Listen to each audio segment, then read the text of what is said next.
there, students. Welcome back to geometry. This is Mrs. Brunk. In today's lesson, we are going to be doing a little review from Algebra 1, and then we're going to be leading into our final lesson of Module 4 about writing equations for parallel and perpendicular lines. But of course, before we write equations for parallel and perpendicular lines, we have to review how to write equations from lines. So we're going to kind of dig back into our Algebra 1 brain, and we're going to kind of pull out all that information we need to know about writing lines in slope-intercept form and point-slope form. And we're going to have a two-part lesson. So after this first part of the lesson, we'll have an assignment that's a review assignment from Algebra 1. And then in the next part of the lesson, we'll target the new things that relate more closely to the geometry focus, which is parallel and perpendicular lines. So let's see what we can remember from Algebra 1. So when you think about an equation for a line, you may think of the general form called slope-intercept, or y equals mx plus b, which you can kind of see. Kind of got cut off a little bit, but you can also see it right here. Y equals mx plus b. So that's an equation for a line that displays right in the equation the two key features of a line and its graph. And that is the slope of it, in other words, the slant, and also where does it cross the vertical axis, the y-intercept. So like, for instance, looking at this graph down here, you can see that the y-axis is right here, right? And if you look to see where that line crosses, it crosses the y-axis right down here at that point where I just put that dot. And that actually is called the y-intercept, okay? Or y-intersect, where it crosses the y-axis. So when I talk about the b part of y equals mx plus b, that's what I'm talking about. I'm talking about the y value where it crosses the y-axis. Now the slope is the slant of it, and that's another way of saying like the rise over the run, like how as you go to the right on the graph, do you have to go up or down and by how much, or to the left or whatever. So it's like how the change in the y is relative to the change in the x, or the change in the height of the line as it relates to a change in the horizontal movement along it. So the slope and the y-intercept, when we have those two things, it's really easy to write an equation in that form. We just simply substitute in for m and for b the values that we know for the slope. So for instance, with this one, we know the slope is 1/3. It's going to go in for m. We know the y-intercept is -5, and we could write the equation like this. Y equals 1/3 x minus 5. And that's the equation for the line in slope-intercept form. So next, let's look at the one that has the graph and see if we can write the equation in slope-intercept form. So again, we need to know two key things. We need to know the slope, or the m, and we need to know the b. Now you can see I already wrote the slope down here, but where I got that from, I got that m was -1/3. I got it using rise over run, because so you know we talk about slope as being the change in the y's. So it would be like y2 minus y1. We subtract the y coordinates, in other words, and then x2 minus x1. But graphically, we think about it as the rise over the run. So the change in the y's is called the rise, and the change in the x's is called the run. And so what I did is I looked at this graph, and I picked a point, actually 2 points, that seemed to lie on nice integer values. So I thought the one that crossed at the y-intercept was a good one, and then this point right here looks like it crosses at the nice grid lines. And I just looked to go from the one point on the left to the right. I had to go down 1, and I had to go 1, 2, 3 to the right. So the rise was -1, which is that number on the top, and the run was 3 for a slope of -1/3. Now one thing I can confirm is that this is definitely a negatively sloped line, and how I know that is because as I'm reading it from left to right, it's pointing downward. So when I look to the right, it's pointing downward, so that's a negative slope. So you can if you have a graph, all you need to do is identify 2 points that seem to be on integers, nice grid lines, and just count the rise and count the run between them. And I always do it just going from the left to the right. Excuse me.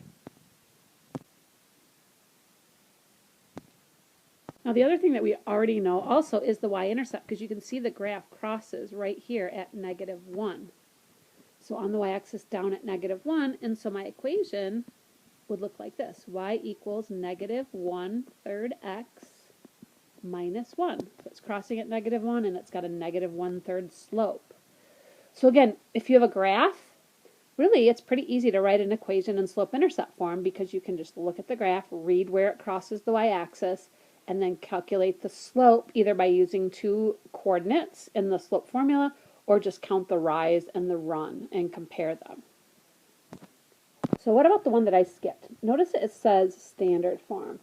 So it's giving you an equation that has x's and y's, just like y equals mx plus b has, but it's not solved for y. The x and the y are actually on the same side. That's called standard form.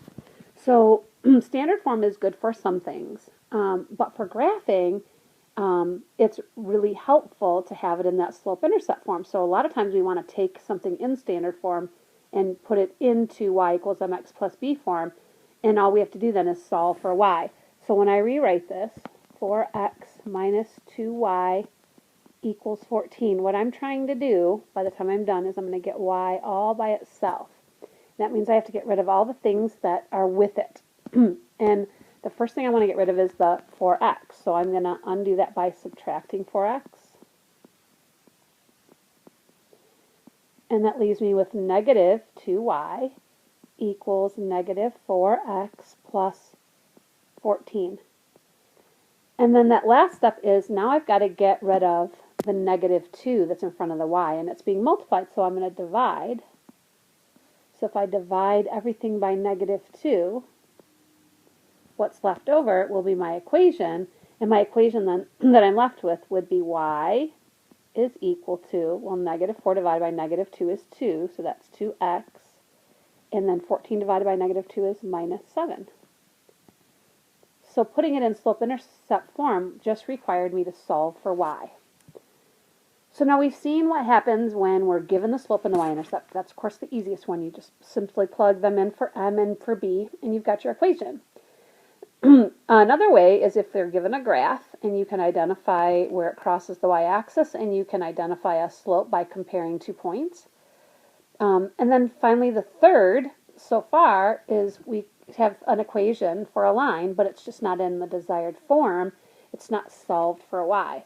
So in that instance, we just solve for y by undoing all the other operations with it to get it in slope-intercept form. So if I ask you to tell me, so in that example, what is the slope? I'd say, well, the slope is 2, or 2 over 1, and the y-intercept is negative 7. So that means it's crossing down at negative 7 on the y-axis, and we would rise 2 and run 1 to get other points on the graph. So in the next example, we're given a slope of negative 3, and then we're given a point, negative 1, 3. Well, we know for sure that that negative 1, 3 is not the y-intercept, because on a y-intercept point, as you can see up here, the x-coordinate is always going to be 0. So like, for instance, that y-intercept point is at 0, negative 1. The y-intercept will always have an x of 0. So this point's not the y-intercept point. So now what do? Well, there's 2 different ways to do this. But probably the most common way, and maybe the way you learned in Algebra 1, was to use what's called point-slope form. And point-slope form looks like this. Y minus y sub 1 equals m times x minus x sub 1. There's a lot of x's and y's in there, so what do they mean? Well, the initial y here, just the plain y, is eventually what I'm going to have all by itself on the one side. It'll say y equals. The y sub 1 means the y-coordinate for a point on the line.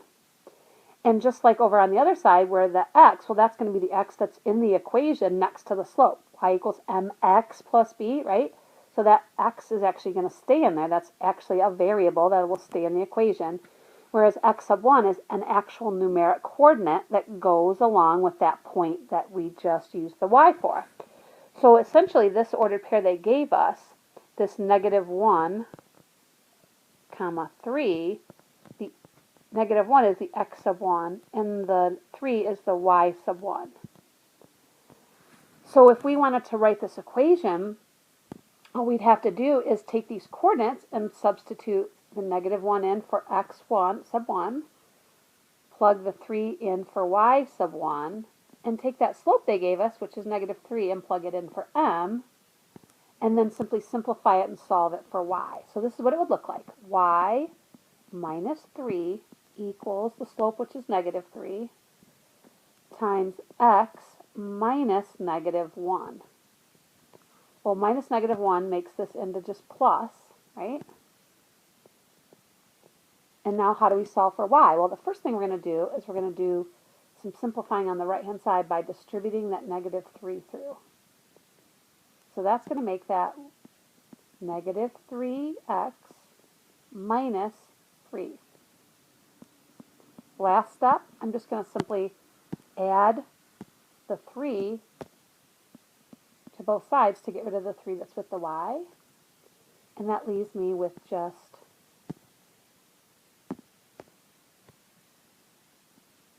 y equals negative 3x plus 0. So the y-intercept is actually 0. So you could write it with those 0 there, or you could just leave the 0 off because it really doesn't change anything. So in this case, the y-intercept is 0, and so leaving it on is fine, or leaving it off is fine, and this is my equation. It's y equals negative 3x. So essentially what you do is if they give you the slope and they give you a point, you use the point-slope format, and you just substitute in the coordinate they give you and the slope, and then solve for y. So hopefully this is all coming back to you from Algebra 1.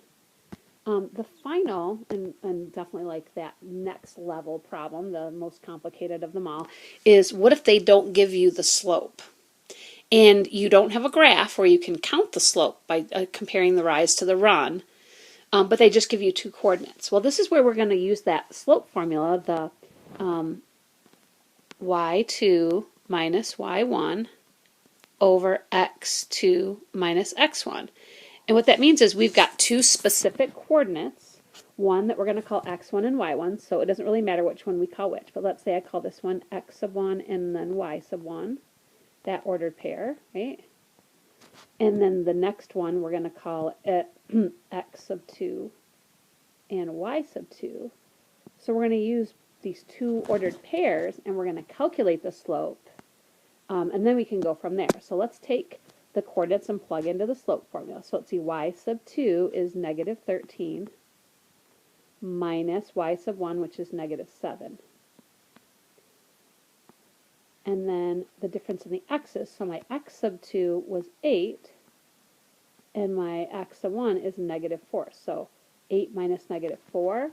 Remember that when we have 2 negatives like that, we can change it to addition of the opposite. So these change into pluses, right? And then simplifying will give me, for numerator, negative 13 plus 7 is negative 6. And for the denominator, 8 plus 4 is 12. So that leaves me, when I reduce that, to a slope of negative 1/2. We always want to reduce our slope to lowest terms. So there's my slope. And now I have actually more than enough information to use that point-slope formula again. Because, let's see if I write the formula out again. Not only do we have an x1 and a y1, we have an x2 and a y2. So you could use either coordinate that you wanted, okay, to plug in here along with that slope. So since I called this point right here x1 and y1, I'm going to choose that one, but you could use either one. And so where I see the y sub 1, I'm going to substitute in negative 7. So y minus negative 7 equals that slope I calculated to be negative 1/2 times x minus, and then the x was negative 4. So remember, when we have 2 negatives, like a minus negative, we change it to a plus, turns into a plus positive, right? So next step is to distribute and simplify. So when I distribute the negative a half through, oops, let me get that with a different color here just a minute.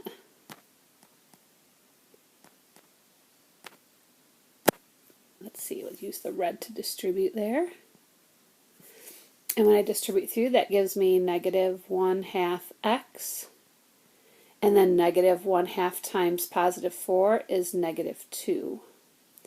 And then on the other side, I have y plus 7. So to solve for y, I'm going to subtract 7. In other words, get y all by itself, I'm going to subtract 7. And that leaves me with a final equation of y is equal to negative 1/2 x minus 9. And there's my equation in slope-intercept form.